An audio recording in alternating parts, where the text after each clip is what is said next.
And I don't know where it's going to go. The little things that destroy you. Providing, protecting, being a great dad, being a great guy. They don't work in marriage. I can't wait to talk about this with my wife. Your wife withholding sex from you. I'm Cass. I'm Kathryn. Hey, welcome to the MorrowMarriage podcast. And guys, if you're getting true value, you're inspired, hopefully with faith and not hope, because we came back from the depths of hell and we want to show you a better way. I'm not falling for this again. Job sex on a billboard. Why you don't need the apology. We're MorrowMarriage. Let's flip divorce statistics with the new marriage. Welcome to the MorrowMarriage podcast, guys. Today I have got a good one, and I don't know where it's going to go. The little things that destroy you. The reason why I don't know where this is going to go is, man, we've had some doozies lately, whether it's a man in my program or a woman in Kathryn's program. The examples I'm thinking of, at least right now, they're not husband and wife like together working with us. It's just one, either the husband or the wife. We usually don't get both husband and wife. We love it when we do, but we usually don't. That's right. In man alive, it was like we were listening to voice notes. It's like I had one, and then she had one, and then I had one, and then she had one, and we're sending these notes back and forth. And you remember, we both just looked at each other and were like, what in the world are people fighting over? Like, it was the dumbest shit. Like, the little things that destroy you. Honestly. Sometimes, guys, you have to take just a step back and go, are you serious? There's a book called Don't Sweat the Small Stuff. There's so much about that. Like, take that advice, just the front cover. Don't sweat the small stuff. Honestly, guys, there isn't a person that comes to us that doesn't want more for themselves, hopefully with your current spouse. Yeah. Okay? But whatever happens in your life, if little shit bothers you. Can you imagine if you would let the little stuff get to you? I do a lot of annoying things, like leave toilet paper rolls everywhere. And I'm just kind of a messy person. We have two sinks, and no matter what sink he tries to use, it seems like I'm always at it. The other morning, it's 5 a.m. Kathryn doesn't normally get up with me. And then you got up first, actually. You're brushing your teeth, and she's like, I'm sorry, in your sink. Right? I said something like, when are you going to be annoyed enough to push me out of your space, or something like that? Because no matter where he tries to brush his teeth, I have stuff in the sink, or I have stuff everywhere. It doesn't matter how many dresser drawer. It doesn't matter how much room I have. I find an empty spot to put something. I think we're a really good example because, guys, I mean, I used to sweat everything. Okay, all the little shit. That's why I'm so passionate about this. Like, what in the world are you fighting over? You know, I know that people are fighting over toothpaste being spat in their sink, or even the use of your sink when her sink's right next to it. I know that people are fighting over so many stupid things, and you have to understand, first and foremost, none of that's the issue. That's just what you're deflecting with, okay? Deflecting, meaning you don't want to deal with the real issues, right? I have a thing that I teach in my course. One of my core values is take on the Oscar, or act like you just got laid. And I do not mean fake it till you make it. I literally mean act like you just got laid. La-di-da, there's toilet papers on the floor. I don't care. I just got laid. You know what I mean? Like, who cares? Why? Because if you can change your mindset here, okay, you don't like it, so you pick up the toilet paper roll. You don't like it? Well, so I'll give you a really good one. A lot of you would probably argue. A lot of men would be really hating this one. Look at all the freaking animal poop everywhere. We have a lot of animals. Oh my gosh. It's like, you know that movie Gremlins? We didn't even have to add water to them. You actually add Texas heat, and then they multiply. And then you send your wife to the feed store. I just went to buy feed. Yeah. There's poop everywhere. There's poop everywhere. Not in our house, though. Like, it's in our yard. It's in the yard. There's poop in our yard. But on the deck, you know, it depends. We have to pressure wash it all the time. Pressure wash it. You know how many of you guys would be so upset because you have to do that? Like, all I know is this. I don't sweat the small shit. You know how big of a smile she has from it? Today, you know what she did right before we filmed? She took care of me. And you know what she said? I want an emu. And then she took care of me. Alpaca. Sorry.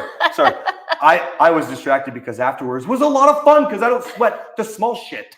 Okay? Like, isn't it crazy? So when one of our business associates was here, he stayed with us for 3 weeks. Dennis, same guy that is building the dating reset, or built the dating reset for Cass. Yeah. And Cass said to him one day, and this stuck with him because his partner Also, she wants animals too. They just live in 2 different places right now. So when they actually get married and live in the same country, even he learned a lot with me having all these animals. And you said something, and you said, Dennis, you just have to remember if it brings her joy. And Dennis said, no, you know what I remember when you said, why do you think I have so much sex? Yeah, that's right. Don't sweat the small stuff. The animals, the animal poop, the toilet paper rolls.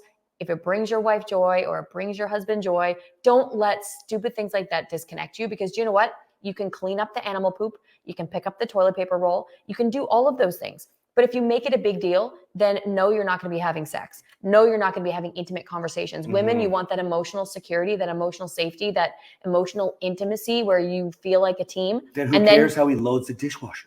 Like, who cares? And if you don't like it, move it. And if it really bothers you, you can continue to have conversations. Maybe you have OCD, whatever, deal with it and figure it out with some conflict strategies. But don't let it ruin your marriage. It changes everything, guys. Like, just imagine. So actually, since we're talking about Dennis, we changed the assessment. Okay, we added a whole lot. Like, we're on version 6 of the marriage reset. By the way, the anointed version is just about out as well. Super excited. Actual scriptures in it. Actual spiritual leadership was already filmed and going in it. It's going to be amazing.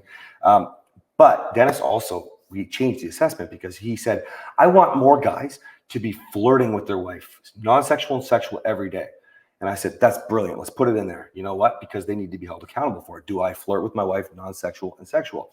And you know what he said? He said, man, ever since I saw you and Kathryn, like throughout the day, various times you were witty with each other, you were positive towards each other, and then you were flirty, right? And we are flirty. Yeah. You know why?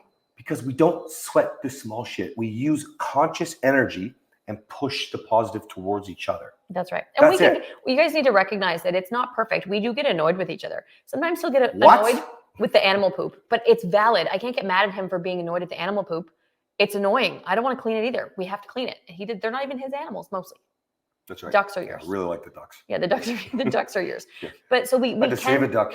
Oh my gosh. We'll tell the story in a second. Okay. So we can get annoyed, and it's okay to feel any feeling. You can feel frustrated, you can feel angry, you can feel annoyed, but it should be fleeting.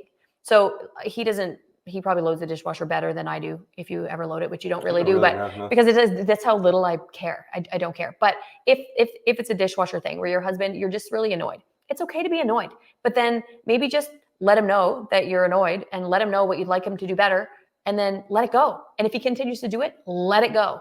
Every once in a while, it's normal to get, every once in a while, I'd say we have like a minor conflict about something about the animals. And usually it's because I laugh because it's funny for me, but he'll step in poop with bare feet or something. And so when the kids do, and it's this world-ending event. Most of the time, he's really good, but it's okay for him to be frustrated if he's cleaning poop from between Riddick's toes. I have to do it too, but it's just, I laugh because we're connected. It's not disconnecting us. No. I'm not mad because he's getting frustrated with poop, or if I don't even know what else to compare to, or give out other exampals. But so tell the duck story. Ducks. Oh man. So Billy the kid, that's the duck's name. Heard quacking at like 4:35 in the morning or whatever. Told Kathryn, and then I went outside, found the thing. Well, and we have 3 ducks, and I could only find 2. Yeah, and so it was pitch black, obviously, and so I thought they were just walking around doing their thing because they haven't liked going to the coop. Then Kathryn found the duck behind the chicken coop, wedged in, and like you can't move this thing. It's I had to leave. Huge. I had to take the kids to the homeschool co-op, so I couldn't stay and help.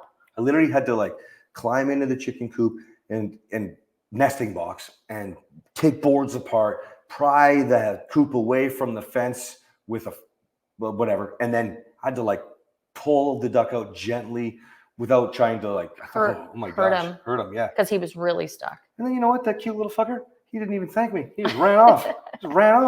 But anyway, super, super cute. All right, guys.